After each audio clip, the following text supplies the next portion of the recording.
Hello बच्चों, कैसे हो आप लोग। आशा करता हूँ कि आप सब बहुत अच्छे होंगे। आज मैं आप लोगों के लिए हाई स्कूल का जो आर्ट का क्वेश्चन है, चित्रकला का मॉडल पेपर लेकर आया हूँ कि आप सब अगर हाई स्कूल बोर्ड एग्ज़ाम की तैयारी कर रहे हैं, बोर्ड एग्ज़ाम देने वाले हैं, तो आप सब इस वीडियो को लास्ट तक वॉच करिएगा।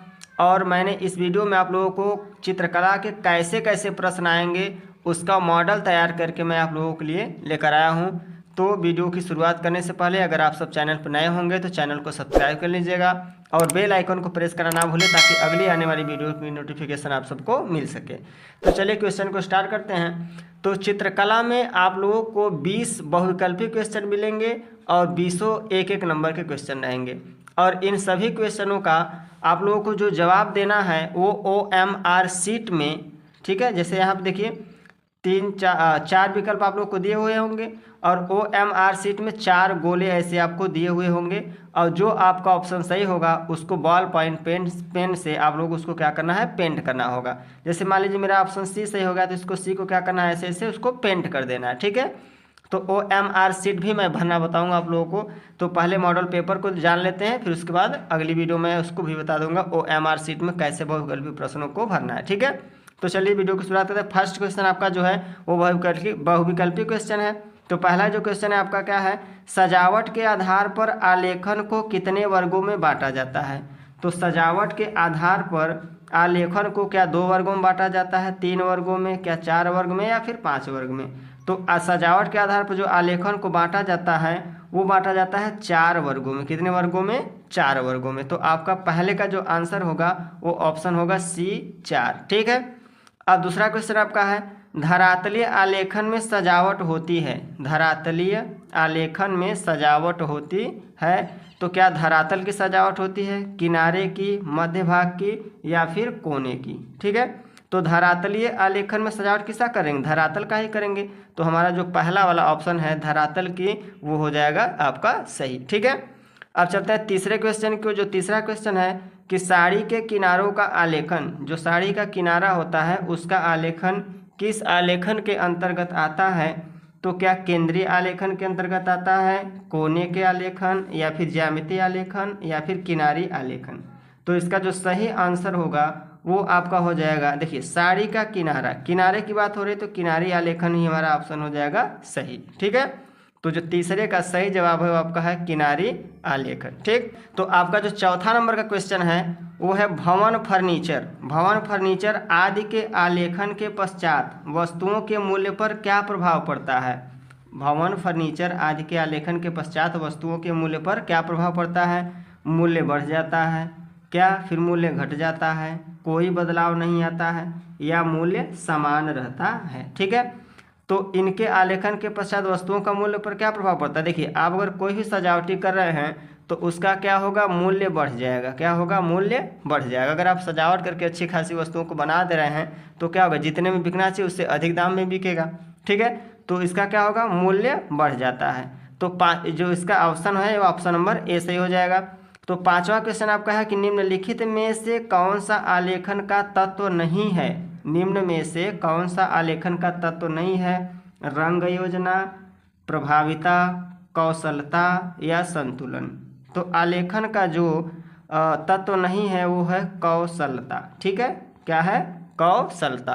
तो जो आपका ऑप्शन नंबर सी है कौशलता वो सही हो जाएगा, ठीक है। अब चलते हैं छठे क्वेश्चन की ओर। जो छठा नंबर का क्वेश्चन है आपका, रंग योजना के सही उपयोग से आलेखन में क्या प्रभाव पड़ता है। भव्यता बढ़ती है, स्पष्टता आती है, हृदय स्पर्शी बनता है या फिर ये सभी। तो जो छठे नंबर का क्वेश्चन है, देखिए भव्यता भी बढ़ेगी, रंग आप उसमें भर रहे हो तो ठीक है, अच्छा लगेगा, स्पष्ट दिखाई देगा, हृदय स्पर्शी, दिल को छू लेने वाली चित्र बन जाएगा। तो जो हमारा तीनों ऑप्शन सही हो जाएगा।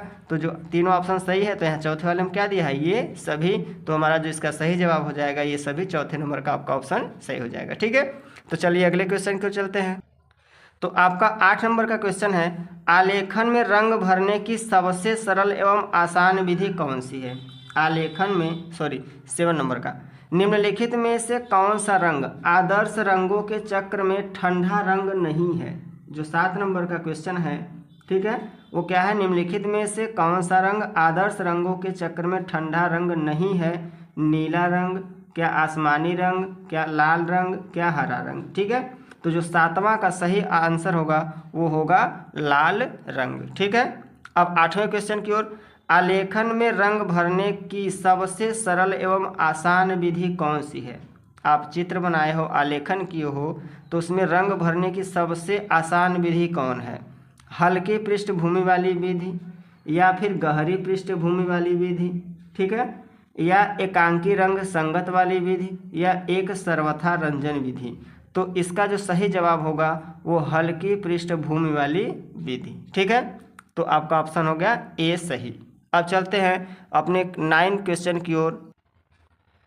आपका 9 नंबर का क्वेश्चन है, आलेखन में चित्र भरने के लिए किसे दाहिनी हाथ की ओर रखना चाहिए?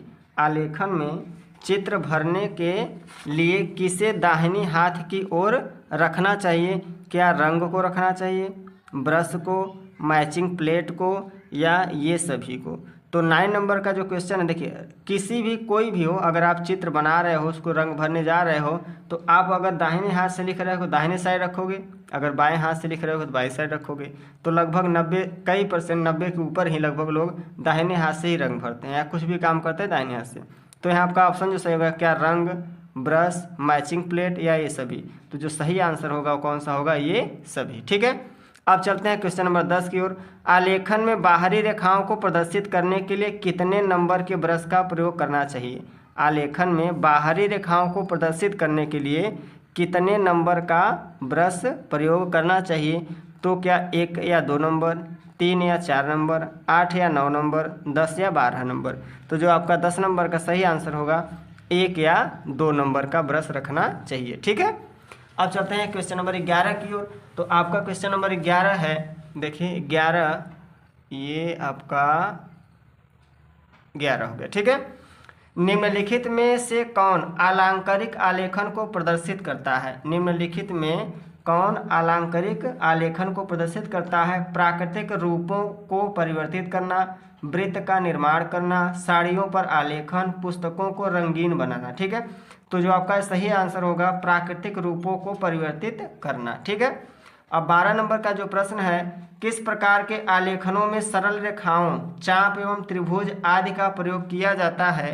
किस प्रकार के आलेखनों में सरल रेखाओं का, चाप का या त्रिभुज आदि का प्रयोग किया जाता है? क्या सूक्ष्म आलेखन में, बृहत आलेखन में, अलंकारिक आलेखन में, या ज्यामितीय आलेखन में? देखिए जब इसमें आपको रेखा, चाप, त्रिभुज दे दिया तो किसमें आ जाते हैं? ज्यामिति में। किसमें? ज्यामिति में। तो ज्यामितीय आलेखन, हम सब उसमें क्या आकृति बना रहे हैं, ज्यामिति रचना कर रहे हैं, तो ज्यामितीय आलेखन में आपका आ जाएगा। ठीक है, तो क्वेश्चन नंबर 13 आपका है, जो आपका 13 नंबर क्वेश्चन है ये। ठीक, सूक्ष्म आलेखन की रचना किस प्रकार के आलेखनों के मिश्रण से होती है? सूक्ष्म आलेखन की रचना किस प्रकार के आलेखनों के मिश्रण से होती है? तो क्या प्राकृतिक, अलंकारिक, ज्यामितीय, या ये सभी? तो देखिए कोई भी रचना आप कर रहे हो तो उसमें प्राकृतिक, अलंकारिक और ज्यामितीय तीनों होगा, तो जो आपका सही जवाब हो जाएगा ये सभी। ठीक है, अब आपका 14 नंबर का जो क्वेश्चन है, निम्नलिखित में से कौन सूक्ष्म आलेखन का गुण नहीं है? संतुलन का होना, किसी विशेष रूप का समावेश होना, सारणी बनाना, सजावट का होना। तो जो 14 नंबर का आपका आंसर होगा किसी विशेष रूप का समावेश होना चाहिए। ठीक है, आलेखन में, सूक्ष्म आलेखन में किसी विशेष रूप का समावेश होना चाहिए। अब चलते हैं क्वेश्चन नंबर 15 की ओर। निम्नलिखित में कौन सा सजावट के आधार पर वर्गीकृत आलेखन नहीं है? सजावट के आधार पर धरातलीय आलेखन, केंद्रीय आलेखन, ज्यामितीय आलेखन, कोने के आलेखन। तो इसका जो सही जवाब हो जाएगा 15 का होगा ज्यामितीय आलेखन। ठीक है, ज्यामितीय आलेखन आपका सही हो जाएगा। अब आपका जो है 16 नंबर का क्वेश्चन, निम्नलिखित में से कौन धरातलीय आलेखन को प्रदर्शित करते हैं? बेडशीट, पर्दा, कपड़े, या फिर ये सभी? तो धरातलीय आलेखनों में आपको बेडशीट मिल जाएगा, पर्दा भी हो जाएगा, कपड़ा भी हो जाएगा, और तो जो तीनों सही हो गया तो चौथा नंबर आपका क्या है? ये सभी। तो जो आपका 16 नंबर का आंसर होगा वो होगा ये सभी। ठीक है, अब चलते हैं अगले क्वेश्चन को, जो आपका 17 नंबर का है। 17 नंबर है मकानों के कार्निशों एवं पुस्तकों के मुख्य पृष्ठों पर आलेखन करना किस प्रकार का आलेखन होता है। तो जो 17 नंबर का आपका क्वेश्चन है, क्या ऑप्शन है केंद्रीय आलेखन, कोने के आलेखन, किनारी के आलेखन या धरातलीय आलेखन। ठीक है, तो जो इसका सही आंसर हो जाएगा वो होगा किनारी आलेखन। ठीक है, मैंने यहाँ टाइप भी कर दिया है आंसर को। देखिए उन सब में तो टाइप नहीं किया था, इसमें भी टाइप कर दिए हैं एक का। देखिए ध्यान दीजिएगा, थोड़ा सा मिसप्रिंट हो गया, टाइप हो गया इसमें। अब देखिए निम्नलिखित में से कौन सा आलेखन केंद्रीय आलेखन से संबंधित है। निम्नलिखित में कौन सा आलेखन केंद्रीय आलेखन से संबंधित है। मकानों के फर्श के केंद्रीय भाग का आलेखन, गोलाकार आलेखन, खष्टभुजाकार आलेखन, उपरोक्त में से सभी।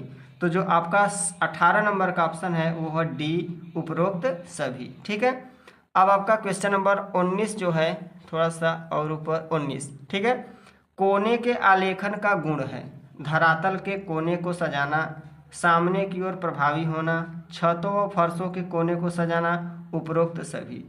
तो इसका जो सही आंसर हो जाएगा उपरोक्त सभी। ठीक है, लास्ट क्वेश्चन, आलेखन की उपयोगिता है। आलेखन की क्या उपयोगिता है। वस्तुओं का मूल्यवान होना, वस्तुओं का मूल्यवान होना, भारी वस्तुओं का भारी होना, कम आकर्षक होना, अप्रभावी होना।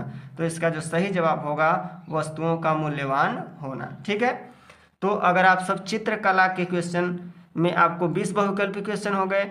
अगर आप प्राविधिक कला करते हैं तो प्राविधिक कला में भी आपको 20 क्वेश्चन देखने को मिल जाएंगे। तो आप सबको चित्रकला देखना है तो चित्रकला के 20 क्वेश्चन हो गए। अब चित्रकला में जो लॉन्ग क्वेश्चन है वो किस टाइप के आते हैं इसको भी हम लोग देख लेते हैं। ठीक है, तो देखिए आपका जो लास्ट क्वेश्चन है, खंड ख में तो बहुविकल्पी प्रश्न आएंगे। अब खंड ग में जो आपका प्रश्न होगा, 20 क्वेश्चन तो हो गए थे, 21 नंबर का जो क्वेश्चन आएगा प्राकृतिक दृश्य चित्रण होगा, और आपका हो जाएगा एक आलेखन कला हो जाएगा, और एक आपका हो जाएगा प्राविधिक कला। तो आप सब चित्रकला वाले हैं तो आप सबको या तो प्राकृतिक दृश्य, तीनों में से चाहे जो कर सकते हैं आप, तीनों में से चाहे जो, चाहे प्राकृतिक दृश्य चित्रण करिए, चाहे आलेखन कला करिए, और चाहे प्राविधिक कला। तो प्राकृतिक दृश्य चित्रण में क्या करना है। देखिए 20 × 15 सेंटीमीटर के देखिए 20 सेंटीमीटर आपकी लंबाई हो जाएगी और 15 सेंटीमीटर क्या हो जाएगी, चौड़ाई हो जाएगी। सेंटीमीटर के आयत में ग्रामीण सूर्योदय का दृश्य चित्रण कीजिए। नदी के किनारे एवं एक गांव का दृश्य, आकाश में उड़ते हुए पक्षी, कुछ झोपड़ियाँ, पेड़ की छाया में बैठी गाय व बकरी, सिर पर फूलों की टोकरी रखी घर लौटती महिलाएं दर्शाइए। तो देखिए ये इसमें आप लोगों को कई बनाना पड़ेगा, ढेर सारे इसमें हैं, गाय भैंस भेड़ बकरी महिला सब कुछ बनाना है। तो आप इसको नहीं करना है, आप लोगों को क्या करना है, आलेखन कला करना है। क्या करना है, अगर चित्रकला वाले बच्चे हैं तो इसको क्या करना है, आलेखन कला है, जो 30 नंबर का आपको क्वेश्चन देखने को मिले। देखिए यहाँ मैंने लिखा भी है आलेखन कला। ठीक है, तो आलेखन कला आप लोगों को यही वाला करके आना है। तो लास्ट क्वेश्चन आपका है क्या, 16 सेंटीमीटर व्यास वाले वृत्त में एक पूर्ण इकाई वाले मौलिक आलेखन की रचना कीजिए जो किसी भारतीय पुष्प, उसकी पत्तियां एवं कलियों पर आधारित हो। तो आपको 16 सेंटीमीटर व्यास वाला एक वृत्त बना लेना है, मतलब कि 8 सेंटीमीटर आपको प्रकार में से चाप ले लेना है और एक वृत्त बना करके उसमें क्या क्या भरना है, भारतीय पुष्प, किसी पुष्प की रचना कर देनी है, भारत का पुष्प हो, और पत्तियों सहित कलियों सहित उसमें क्या करना है, आलेखन करना है। आलेखन फर्श के माध्य के लिए उपयुक्त हो। आलेखन में 3 जल रंगों का प्रयोग कीजिए। कितने रंग का, सिर्फ 3 जल रंगों का प्रयोग करना है। ट्रेसिंग करना मना है। आप लोग को क्या करना है, उस पेन जैसे इसका नहीं करते, पेंसिल से उसको क्या करते हैं, ड्रॉ करते हैं, तो उसको मना है। आलेखन करते समय निम्नलिखित बातों पर ध्यान दीजिए। इकाई की मौलिकता, संयोजन, उत्तम रंग संगत, सामान्य आकर्षक। ठीक है, तो आपको 20 बहुविकल्पी क्वेश्चन वो हो गए और आपका 30 क्वेश्चन ये हो गया। ठीक है, अब आपका जो होगा खंड ग वाले में तो स्मृति चित्र आ जाएगा। ठीक है, ख हो गया। देखिए आप लोगों ने क्या पढ़ा, खंड क पढ़ा, फिर ख में देखिए क में आपका 20 नंबर का बहुविकल्पी हो गया, और ख में जो आपका है 30 नंबर का एक ये लॉन्ग क्वेश्चन बनेगा। अब खंड ग में क्या करना है आप लोगों को, देखो मैं खंड ग में बताता हूँ। ठीक है, देखिए खंड ग में क्या करें, स्मृति चित्रण। इस प्रश्न के 2 भाग हैं, खंड ख क तथा ख, दोनों ही भागों के चित्र बनाना अनिवार्य है।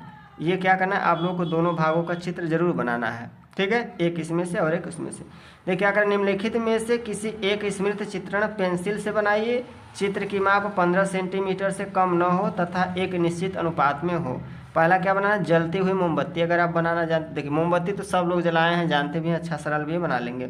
लालटेन थोड़ा सा हार्ड लगता है, लालटेन भी बना सकते हो। एक तेल की केन, ठीक है, तेल की कुप्पी बनानी है। क्रिकेट बैट तथा बॉल, ठीक, ये आपका हो गया। और ख देखिए, ख भी इसमें क्या दिया है, थोड़ा सा ख ऐसे, ठीक। निम्नलिखित में से किसी एक का स्मृत चित्रण पेंसिल से बनाइए। चित्र की माप 15 सेंटीमीटर से कम न हो। फावड़ा बनाना है या फिर कुल्हाड़ी बनानी है, टेबल फैन बनाना है या फिर सुराही बनानी है। अब खंड जो घ है ये आप लोगों के लिए नहीं है, तो अगर आप सब चित्रकला हाई स्कूल में लिए हैं तो आप सब इन टाइप के क्वेश्चनों को अच्छे से सीख करके बोर्ड एग्जाम में परीक्षा देने जाइएगा, ठीक है। और आप सब मेरे वीडियो को अगर आप देखे हैं लास्ट तक तो एक लाइक तो बनती है और एक प्यारा सा कमेंट भी बनता है, तो आप एक प्यारा सा कमेंट करके, ठीक है, चैनल को प्रमोट करें, आगे की बढ़ाएं। मिलते हैं अगले वीडियो में, तब तक के लिए जय हिंद, वंदे मातरम दोस्तों।